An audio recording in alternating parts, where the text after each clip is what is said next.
कुछ पदार्थों को जब जलाया जाता है तो एक चीज ये कि उनमें सुगंध होती है जो नाक के लिए सुखद होती है, और धूप जलाना वातावरण से संबंधित है ना कि आपसे, क्योंकि अलग अलग स्थानों पर, खास तौर से घर के अंदर, एक चीज ये है कि वहां गंध होती है, साथ ही अलग अलग तरह की ऊर्जा की बनावट होती है कमरे के आकार की वजह से। इसीलिए कमरे के आकार पर इतना ज्यादा ध्यान दिया जाता है। भारतीय संस्कृति में कमरे के आकार पर बहुत ध्यान दिया जाता है क्योंकि कमरे का आकार काफी कुछ तय करता है। एक और चीज है जिसे सांब्रानी कहा जाता है, जो बहुत शक्तिशाली चीज है जिसका इस्तेमाल बीमारी में भी किया जाता है। पहली चीज ये वही करते हैं, और अब ये पाया गया है कि इससे हवा में और सतह पर मौजूद कुछ तरह के बैक्टीरिया भी मर जाते हैं। तो खास तौर से अगर घर में कोई बीमार हो तो सांब्रानी जलाई जाती है। अगर उन्हें कोई मंगल उत्सव मनाना है तो हर जगह सांब्रानी जलाई जाती है। ये एक तरह का राल है जो एक पेड़ से टपकता है। जो इंसान खुद को मां भैरवी की कृपा के योग्य बनाता है, उसे न तो असफलता या गरीबी की चिंता सताती है और न ही उनके अंदर जीवन या मृत्यु का डर रहता है। अगर वो सिर्फ खुद को मां भैरवी की कृपा के योग्य बना ले तो वो सारी चीजें उसकी हो जाएंगी जिसे लोग खुशहाली समझते हैं। तो देवी और उनके सारे स्वरूप यानी अलग अलग यंत्र जो उपलब्ध हैं, देवी से जुड़ी सभी चीजों का उद्देश्य यही है कि आप देवी की कृपा इस तरह से पाने लगते हैं कि आप जिम्मेदारियां उठाते हैं, काम करते हैं और फिर भी आपको परेशानियों का सामना नहीं करना पड़ता। देवी की कृपा इस बात का ध्यान रखती है। तो इस यंत्र से एक खास तरह की ऊर्जा निकलती है जिससे जीवन उल्लासित हो जाता है। हम आपको ऐसे बहुत से मेडिकल और वैज्ञानिक प्रमाण दिखा सकते हैं कि जीवन ऊर्जा के उल्लासित होने पर आपके भीतर की हर चीज अच्छे तरीके से काम करती है। आपका शरीर अच्छी तरह से काम करता है, मन अच्छी तरह से काम करता है, आपके आसपास की दुनिया अच्छी तरह से चलती है, आपके प्रति लोगों के भाव व प्रतिक्रिया अच्छी होती है, स्थितियां अच्छी प्रतिक्रिया देती हैं। इस बात को हम कई अलग अलग तरीकों से स्थापित कर सकते हैं। तो वो उल्लास वो एक खास तरह का होता है क्योंकि उसमें एक विशेष तरह का गुण होता है, उसे हम देवी कहते हैं। अग्नि तत्व योग की भूत शुद्धि की पद्धति में और एक मजबूत जीवन के रूप में खड़े होने की हमारी क्षमता, इन दोनों का गहरा संबंध है। आग का इस्तेमाल ये यौगिक प्रणाली का एक अभिन्न हिस्सा है। जैसे आप पानी से स्नान करते हैं, उसी तरह आप अग्नि स्नान भी ले सकते हैं।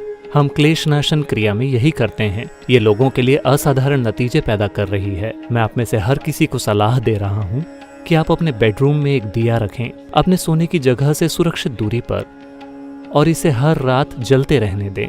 इससे आपके लिए जबरदस्त फर्क पड़ेगा। वरना आपके पास एक शक्तिशाली रूप से प्राण प्रतिष्ठित स्थान होना चाहिए जो हर समय एक जलती हुई अग्नि के समान हो। या तो ये या वो, इन दोनों में से एक चीज हर घर में होनी चाहिए। हमेशा एक दिया जलता रहता था एक भारतीय घर में, हमेशा। अब दुर्भाग्य से, क्योंकि लोग इसे एक धर्म विशेष के कार्य के रूप में देख रहे हैं, दूसरे लोग दिया नहीं जलाना चाहते, क्योंकि अगर आप दिया जलाते हैं तो आपका धर्म बदल जाएगा। ये सिर्फ बेवकूफी है।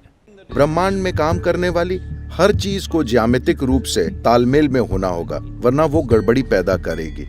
तो क्या किसी इमारत की ज्यामिति से फर्क पड़ता है? बिल्कुल पड़ता है। खासकर अगर आप थोड़े संवेदनशील हैं तो इससे बहुत बड़ा फर्क पड़ेगा। हर किसी पर इसका असर होता है। ज्यादातर लोग ये नहीं समझ पाते। वे अपने बारे में कुछ भी महसूस नहीं करते, वे बस नतीजा जानते हैं। वे सिर्फ इतना जानते हैं कि मुझे अच्छा नहीं लग रहा। वो ये नहीं जानते कि उन्हें अच्छा क्यों नहीं लग रहा। लोग उस पर गौर नहीं करते। लेकिन आपके आसपास मौजूद आकृतियां और आकारों का असर पड़ता है, क्योंकि आप खुद एक भौतिक आकार हैं।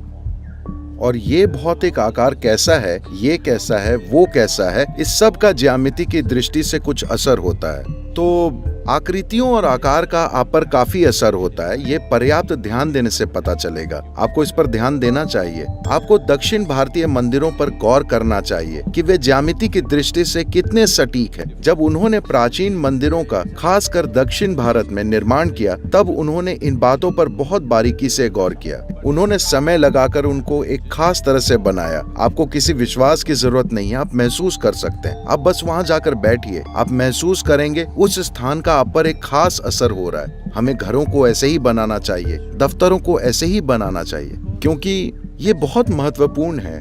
अगर आप बस किसी भी तरह जीना और मर जाना चाहते हैं तो आप कहीं भी रह सकते हैं, लेकिन अगर आप वाकई विकसित होना चाहते हैं तो ये महत्वपूर्ण है कि आप किस तरह के स्थान में रहते हैं। इसका एक पूरा विज्ञान है जिसे आमतौर पर अगम कहते हैं। लोग सोचते हैं कि ये मंदिर बनाने का विज्ञान है, ये मंदिर निर्माण के बारे में नहीं है। इंसान के लिए सभी निवास स्थान वैसे ही बनाने होते थे।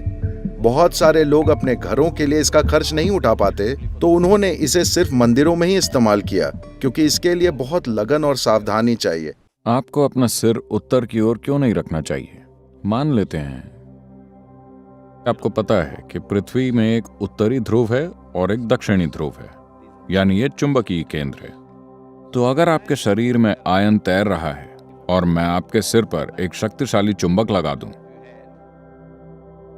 तो हो सकता है कि धीरे धीरे खून उस दिशा में जाने लगे, है ना?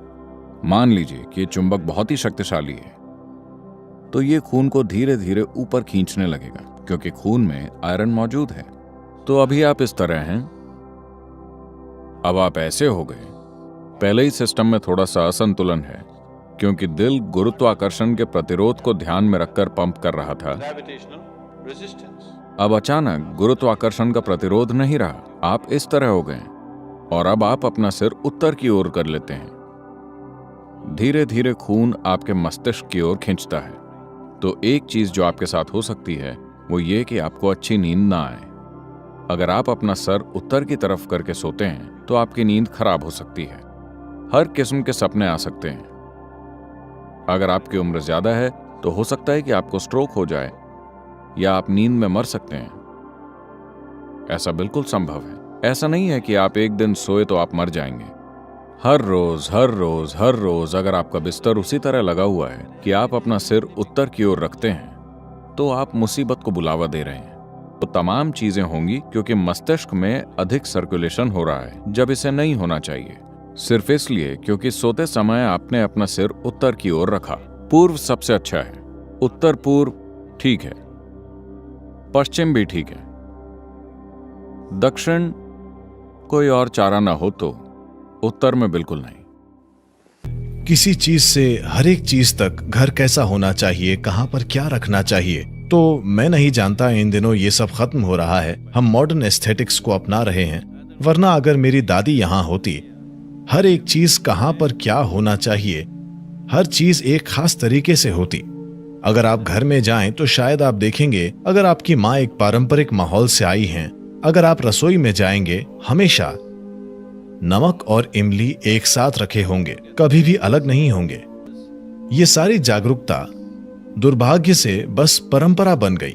ये सुंदर है कि ये एक परंपरा बन गई, लेकिन लोगों को जरूरी समझ दिए बिना ऐसा क्यों? बस ऐसे करो, ऐसे करो। कुछ समय बाद कोई आकर कहता है, मैं ऐसे क्यों करूं? मैं इमली अपने सिर पर रखूंगा, नमक कहीं और। ये ऐसे काम नहीं करता है। आप किस तरह से रहते हैं, इन सब चीजों का उस पर कुछ असर पड़ता है। हर चीज कैसे रखी जानी चाहिए।